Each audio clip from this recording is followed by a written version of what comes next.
O povo de Israel passou por dramáticas experiências em toda a sua história. Algumas terríveis, como o cativeiro da Babilônia, o tempo em que ficaram escravos no Egito. E no tempo do Novo Testamento, nenhuma história talvez foi tão terrível como a destruição da cidade de Jerusalém e do seu templo no ano 70 pelos romanos. Eu tenho aqui uma coluna erguida por Vespasiano em comemoração, como demarcação daquele fatídico evento em que os romanos triunfaram, o que poderia ser a derrota e a extinção de um povo.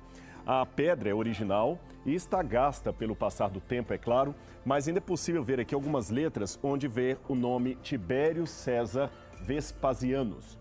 Soldados romanos colocaram colunas como esta em vários pontos. Eu imagino a risada deles ao ver a fumaça do templo sendo destruído. Jesus havia profetizado que isto haveria de acontecer na cidade. E no programa Evidências agora, você vai ver os restos arqueológicos que nos contam essa história, a destruição do templo nos tempos de Jesus.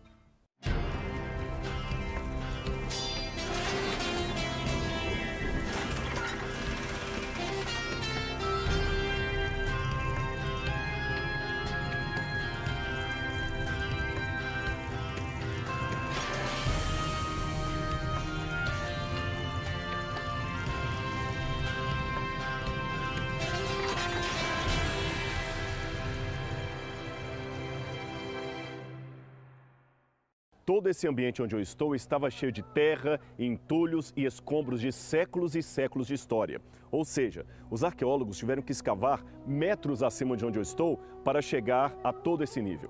É lógico que o piso que eu estou nele nesse momento, ele é moderno, foi reconstruído para servir de um parque de exposições. Mas nós vamos ver o piso original dos dias de Jesus Cristo. Por hora, eu quero mostrar para você uma coisa. Lá em cima você vê uma parede e uma cúpula escura. Consegue perceber? Ali é a mesquita de Al-Aqsa, onde fica hoje um santuário muçulmano. Mas justamente naquele lugar ficava o pátio do templo de Jerusalém dos dias de Jesus. Vamos ver agora o que sobrou daqueles dias. Vem comigo. Logo aqui atrás de mim você tem vários níveis diferentes de construção em diferentes períodos da história. Lá no topo, o que você vê lá em cima é uma construção moderna que faz parte da mesquita e também do Domo da Rocha. O Domo da Rocha é aquele santuário dos muçulmanos. O que vê mais abaixo das janelas, você pode notar que são outros tipos de pedra, outros tipos de estrutura. Aquilo ali é do século XVI, da época da conquista dos mamelucos aqui na região. Agora, o que está mais abaixo aqui, por incrível que pareça, é o mais antigo. Pertence à época de Herodes o Grande, isto mesmo. Aquele Herodes que participou do massacre das crianças na cidade de Belém, que queria matar o menino Jesus, ele construiu esse muro de arrimo para proteger o pátio do templo. Essa estrutura toda aqui pertence à época de Herodes. Agora, eu quero chamar a sua atenção para mais uma coisa. Você consegue ver logo ali em cima uma protuberância na parede? Aquele lugar ali é chamado de Arco de Robinson. O Arco de Robinson era literalmente um arco que dava acesso desde essa área até o lugar do Sinédrio, onde ficavam aqueles anciãos e os sacerdotes e toda a autoridade religiosa de Jerusalém. Agora, eu sei que vendo assim, fica difícil você imaginar como isso seria nos tempos de Cristo. Veja então essa reconstrução gráfica para que você tenha uma noção como era o Arco de Robinson e o Muro de Arrimo de Herodes nos dias de Jesus. O arrojado plano do segundo templo, conduzido por Herodes, envolveu 10.000 operários e praticamente dobrou a área construída do templo, que agora tinha aproximadamente 150 metros quadrados. Essa imagem dá uma ideia de como seria o arco com sua passarela de acesso ao templo. Somente sacerdotes e pessoas da cúpula do templo entravam ali. Mais à frente ficava o Arco de Wilson, e entre ambos um pedaço de muro sobrevivente à destruição e que hoje reconhecemos pelo nome de Muro das Lamentações. A técnica de construção de Herodes era realmente formidável. Cada pedra dessa que você vê aqui não tem nenhum cimento, não tem nenhuma cola, não tem nada que os grude. É apenas o peso de uma sobre a outra a partir da força da gravidade. E há 2000 anos isso está aqui. Agora vejam o truque que eles usaram. Cada pedra está distante da outra cerca de 2 dedos. A mesma coisa acontece na pedra de baixo, na de cima e assim por diante. Ou seja, esta parede está escalonada. E por que ele fez assim, sempre com uma distância entre uma pedra e outra? Ora, Jerusalém é lugar de terremotos. E se um terremoto acontece, como já houve vários aqui, as pedras, por estarem nesta posição, conseguem deslizar sem desmoronar toda a estrutura do templo. Mas tem algo ainda mais interessante. Você se lembra bem do texto bíblico.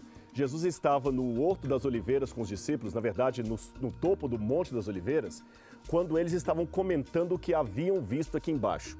E a Bíblia diz que eles estavam impressionados com o tamanho e o esplendor das pedras do templo, do santuário. Você se lembra disso? Quando Jesus estava saindo do pátio do templo, um discípulo disse: Mestre, veja que pedras e edifícios impressionantes. Jesus respondeu: Você está vendo estes enormes edifícios? Pois aqui não ficará uma pedra em cima da outra. Tudo será destruído. Marcos 13, 1 e 2. Agora vamos ver na prática o motivo, a razão da admiração dos apóstolos. Veja o tamanho desta pedra. Enorme. Não tem nenhuma emenda, ela é inteira. E deixe-me dizer para você que há pedras muito maiores do que esta, compondo toda a parte da estrutura do Santuário de Jerusalém. As palavras de Cristo foram muito claras. Aqui não ficará pedra sobre pedra que não seja derrubada. É isto que diz a Bíblia. Olha o testemunho da arqueologia. Aqui estão as pedras que pertenciam ao muro da época do santuário. Tudo isso colapsou. Exatamente, é isso que você está pensando em casa. Essas pedras que estão aqui são as pedras originais do templo, como foram derrubadas no ano 70 e ficaram por 2000 anos cobertas até que os arqueólogos pudessem vir e limpar tudo isto. A violência com que essas pedras estão aqui nos dá uma ideia de como foi terrível aquele dia em que o templo veio abaixo. Há testemunhos históricos que dão uma narrativa clara de quão terríveis foram aqueles dias. Ora, uma vez que César não foi de modo algum capaz de conter a entusiasta fúria dos soldados e o fogo avançava mais e mais, assim foi a sagrada casa queimada, sem a aprovação de César. Ora, tão logo o exército não teve mais pessoas para matar ou saquear, César deu ordens para que não demolissem mais a cidade inteira, nem o templo. Veja como o chão ficou afundado com a violência com a qual as pedras caíram aqui. Dá para imaginar os gritos de mulheres e crianças correndo, desesperadas, clamando por sua vida. Jerusalém estava em chamas. O templo estava em pedaços. A catástrofe havia se abatido sobre a cidade de Jerusalém. Você consegue ouvir esse canto lá no fundo? São muçulmanos cantando durante o momento da sua oração ou conclamando as pessoas para a oração. Muçulmanos cantando e conclamando as pessoas no lugar sagrado onde ficava o templo dos judeus, o templo de Israel. Por que isso aconteceu? Porque esse lugar hoje está tomado por pessoas que não são mais do judaísmo. O fato é que quando Jesus passou por aqui, exatamente onde eu estou, ficavam aqueles homens responsáveis por guardar a segurança espiritual do templo. Mas como assim? No templo não poderia entrar nada contaminado. Tudo era milimetricamente organizado. E até o dinheiro usado no templo só podia ser o shekel do templo, um tipo de moeda especial de prata que somente ela era adequada para ser usada dentro do pátio sagrado, do local da adoração. Esta moeda, chamada de Judeia Capta, significa Judeia capturada. Ela também comemora o seu triunfo. A mulher, Jerusalém, arrasada depois pela guerra, é colocada de lado, ao lado do seu santuário. Agora então vou explicar o processo para você. O adorador vinha até Jerusalém com as suas moedas, podia ser denário, qualquer moeda que ele teria. Ele chegaria até essas lojas onde eu estou, exatamente aqui, e ele entregaria estas moedas para um cambista, para um negociante de moedas. Aquele cambista pegava as moedas daquele homem, trocava pelas moedas do shekel do templo, as moedas sagradas do santuário. De posse dessas moedas, ele iria então para outra loja aqui do lado, compraria o seu cordeiro para ser sacrificado lá, ou a pombinha que ele levaria se fosse uma pessoa mais pobre. Os animais que ele comprava lá, ele levaria para dentro do santuário para ser apresentado junto ao sacerdote. Assim funcionava o processo de adoração nos dias de Jesus. Assim funcionava na época da Páscoa.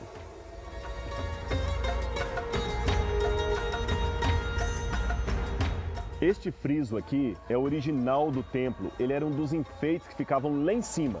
Ele caiu de toda aquela altura aqui durante a destruição provocada pelos romanos.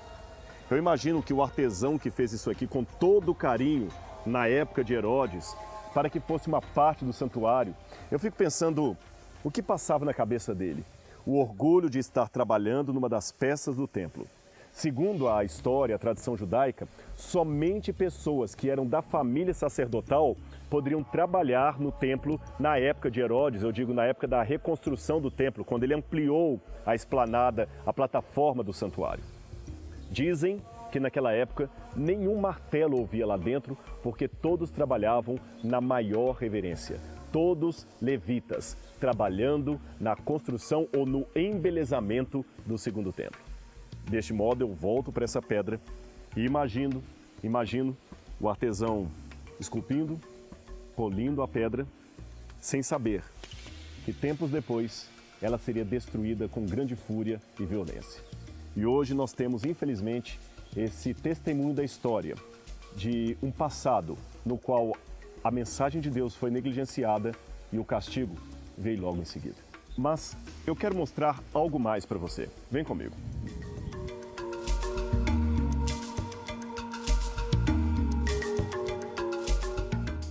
É esta pedra aqui. Na verdade, este beiral, todo feito de pedra.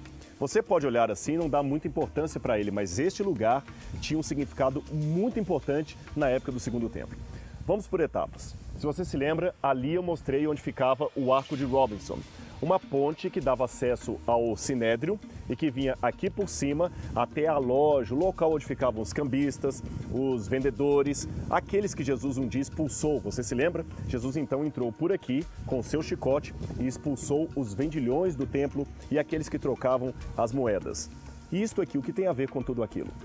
Esta peça ficava originalmente neste outro lado, na esquina, aproximadamente 30 metros de altura do chão do templo de Cristo. Lá de cima, desse lugar, um levita encarregado disto tocava um chofar, isto é, uma trombeta de chifre, anunciando o momento da oração, o momento do sacrifício e o início do Shabat.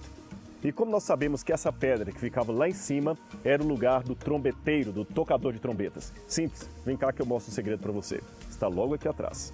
Aqui está escrito em hebraico, Lebeit ha-tekia levit. A tradução seria um lugar especial do toque da trombeta. Agora tem mais uma possibilidade. Esse lugar aqui, que ficava lá em cima, bem alto, seria provavelmente o pináculo do templo. E segundo a Bíblia, Jesus um dia foi tentado pelo diabo no deserto e este, numa das tentações, levou Cristo onde? Ao pináculo do templo. E lá do pináculo do templo ele disse a Jesus: pula daqui abaixo, porque está escrito que aos teus anjos darão ordens a teu respeito para que te guardem.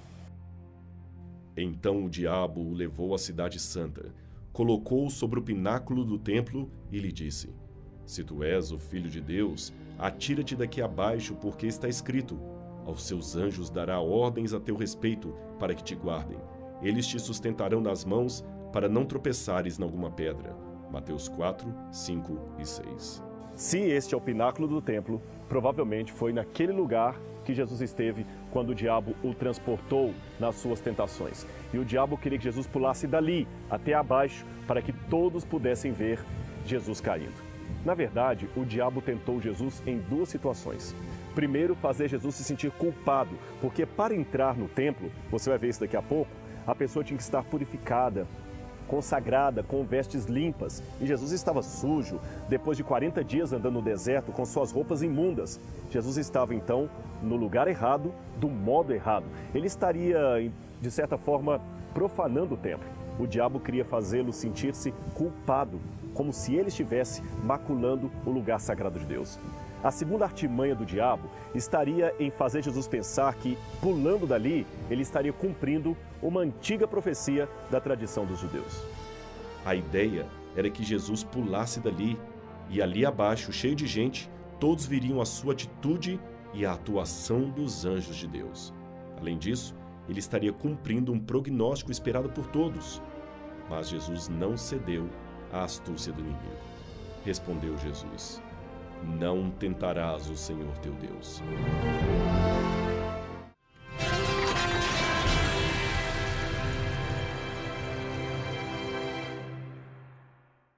Aquele lugar onde estivemos até agora, onde havia o pináculo do templo, o lugar dos vendilhões do templo que Jesus expulsou, todo aquele lugar ali era o lugar de entrada da elite sacerdotal, dos anciãos do templo, dos anciãos do povo e também dos mais ricos que entravam por aquele lado lá.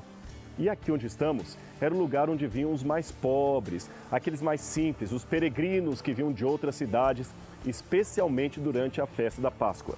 Mas para ter acesso ao templo, a pessoa tinha que primeiro se purificar. Deveria tirar as suas vestes sujas, a veste de peregrinação, e vestir uma veste branca, limpinha, e passar pelas águas. Aqui eu tenho um tanque de purificação dos dias de Cristo, um tanque de purificação do templo dos judeus. Na verdade, esse que você está vendo é um entre dezenas de outros tanques que há em toda a região aqui. Toda a região aqui está lotada desses tanques, que são chamados em hebraico de mikvaot, ou mikveh no singular. Esse tanque era o local onde a pessoa descia por uma escada. Aliás, se você olhar novamente, você perceberá que a escada tem uma divisória no meio. Ele descia por um lado impuro e subia pelo outro purificado. E uma vez purificado e vestido da sua roupa branca, limpa, ele estava pronto para comparecer diante do templo que ficava logo ali em cima. Para que você saiba um pouco mais, esse lugar aqui é o Monte Moriá, isto mesmo, o lugar onde Abraão levou Isaque em sacrifício ao Senhor. No lugar do sacrifício de Isaque foi construído o primeiro e o segundo templo. E nesse lugar as pessoas vinham adorar a Deus nos dias de Cristo. Agora, falando em tanques de purificação, isto me faz lembrar uma outra passagem do livro de Atos, que aconteceu exatamente aqui no lugar do templo. Veja qual é. Com muitas outras palavras, os advertia e insistia com eles: salvem-se desta geração corrompida. Os que aceitaram a mensagem foram batizados, e naquele dia houve um acréscimo de cerca de 3.000 pessoas. Eles se dedicavam ao ensino dos apóstolos e à comunhão, ao partir do pão e às orações. Todos estavam cheios de temor, e muitas maravilhas e sinais eram feitos pelos apóstolos. Atos 2, de 38 a 43. Portanto, pelo que você acabou de ver no livro de Atos, podemos trabalhar com uma boa hipótese de que esses tanques que aqui estão serviram para o batismo daqueles milhares de primeiros convertidos da pregação dos apóstolos no dia do Pentecostes. Aliás, isto nos dá uma ideia, uma comprovação de que o batismo da igreja cristã primitiva realmente era por imersão e não por aspersão. Muitas pessoas perguntam onde Pedro arrumou tanta água para batizar as pessoas, se fosse por imersão, no dia que fez a sua pregação no Pentecostes. A resposta está aqui, nos tanques de purificação que havia ao redor do templo.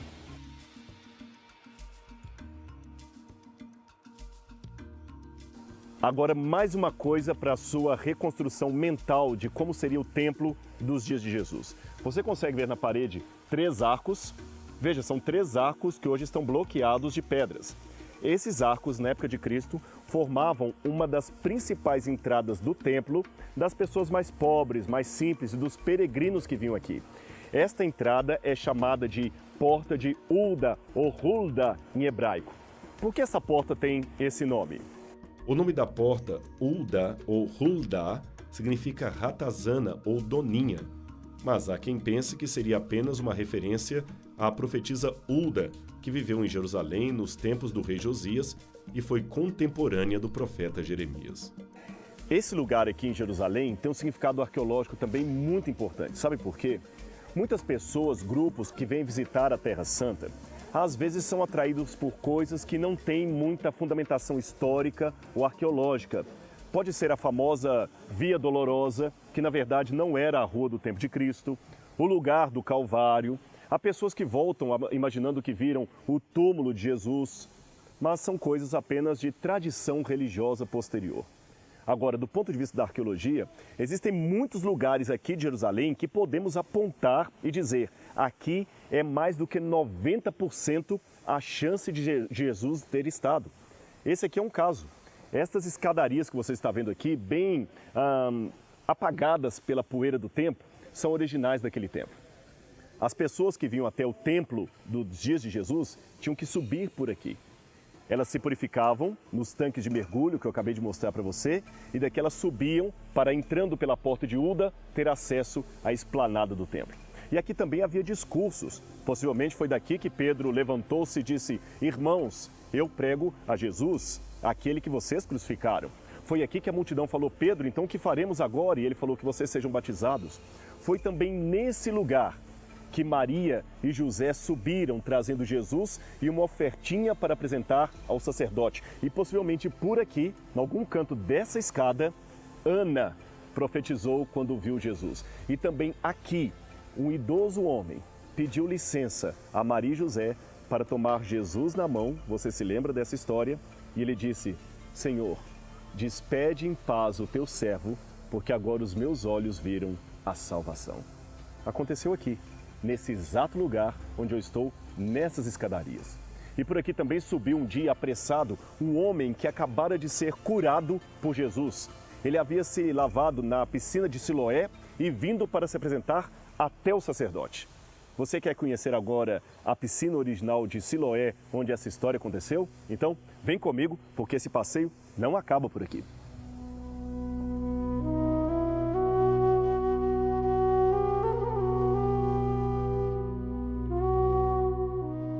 Agora, de todos os tanques de purificação do santuário, este aqui para mim é um dos mais importantes, talvez o mais especial. Ele está distante dos demais, ele está bem abaixo e havia um caminho que conduzia os adoradores desde aqui até lá em cima no templo. Mas que tanque é esse? A piscina de Siloé mencionada no Novo Testamento. Isto mesmo, aquele tanque no qual Jesus mandou um cego se lavar depois de ter operado o milagre.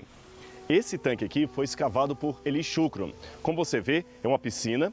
Apenas uma parte dela foi descoberta, é claro, porque o que está desse monturo de terra para lá é um terreno particular, então os arqueólogos não podem continuar escavando aqui. Há apenas uma parte, mas suficiente para vermos uma das esquinas originais daquela piscina, daquele tanque de Siloé. Apesar de mencionado no Novo Testamento, ele foi construído na época do rei Ezequias. Veja o texto bíblico que fala da sua construção. Judá ficou sem defesas. Naquele dia, vocês olharam para as armas do palácio da floresta e viram que a cidade de Davi tinha muitas brechas em seus muros. Vocês armazenaram água no açude inferior, contaram as casas de Jerusalém e derrubaram algumas para fortalecer os muros. Isaías 22, de 8 a 10. Agora você vê a importância disso aqui na época do ministério de Jesus. Jesus pessoalmente viu esse lugar aqui com água passando e as pessoas vindo aqui para se purificar. Eu sei que vendo as pedras assim, talvez não dá para ter uma ideia real de quão belo era isso aqui na época em que funcionava como um tanque de purificações. Veja, portanto, no modelo artístico como seria o tanque de Siloé nos dias de Cristo. Esta é uma imagem artística de como seria o tanque nos dias de Cristo. Ali as pessoas se lavavam cerimonialmente para comparecer perante o templo de Deus. Uma vez purificado e com roupas trocadas, o peregrino poderia subir por esse caminho até o templo e apresentar a sua oferta ao Senhor. Eu fico imaginando essas pedras aqui. Jesus veio talvez nesse lugar, talvez Jesus entrou aqui e se banhou também. A possibilidade é grande. Ele vinha a Jerusalém sempre nas festas religiosas, especialmente a festa da Páscoa. E numa dessas vindas de Jesus aqui a Jerusalém, ele encontrou um cego. Você se lembra desse texto? Ele curou a vista do cego de um modo inusitado. Vamos ver o texto bíblico como relata este milagre de Jesus. Ao passar Jesus viu um cego de nascença. Seus discípulos lhe perguntaram: Mestre, quem pecou? Este homem ou seus pais, para que ele nascesse cego? Disse Jesus: Nem ele, nem seus pais pecaram, mas isto aconteceu para que a obra de Deus se manifestasse na vida dele. Enquanto é dia, precisamos realizar a obra daquele que me enviou. A noite se aproxima, quando ninguém pode trabalhar. Enquanto estou no mundo, sou a luz do mundo. Tendo dito isso, ele cuspiu no chão, misturou terra com saliva e aplicou aos olhos do homem. Então lhe disse: vá lavar-se no tanque de Siloé. O homem foi, lavou-se e voltou vendo. João 9, de 1 a 7. Agora veja que interessante. Jesus manda o cego vir até aqui, até o tanque de Siloé, se lavar e depois se apresentar diante do sacerdote lá no templo. Por que aquele cego deveria se lavar aqui? Em primeiro lugar, porque para apresentar-se diante do sacerdote no templo, você tinha que estar purificado. Por isso Jesus mandou que ele viesse até aqui se lavar. Mas existe uma outra razão. Por que Jesus haveria de mandar aquele homem curado diante do sacerdote? Simples. Se aquele homem anunciasse a cura antes que o sacerdote afirmasse que ele foi realmente curado, muitos podiam dizer que aquilo era uma obra de charlatanismo, de truque, que não havia um milagre real. Então ele primeiro mandou que o homem se apresentasse diante do sacerdote, de modo que o sacerdote validaria a cura sem saber quem fez aquele milagre, e depois não teria como voltar atrás. Todos saberiam que aquele homem que curou o cego era realmente o Messias que esteve aqui presente em Jerusalém. Agora, eu não posso deixar de falar isto sem mencionar um outro tipo de cegueira, muito pior do que a cegueira física daquele homem do primeiro século que Jesus curou. Eu me refiro à cegueira espiritual. Pessoas que têm a vista física, eu digo o órgão sensorial visual perfeito, podem ver todas as cores, todos os matizes, todas as imagens, mas continuam espiritualmente cegos, precisando talvez de um milagre de Cristo e de um banho no tanque de Siloé. Será que você é uma pessoa que hoje precisaria orar a Jesus: Senhor, abre os meus olhos para que eu possa ver? Pense nisso. As pedras estão aqui, contando a história do passado, mas a história do presente, a sua vida, não está relatada nessas pedras. Ela está sendo escrita agora, e eu espero que o coautor da sua história seja o próprio Deus.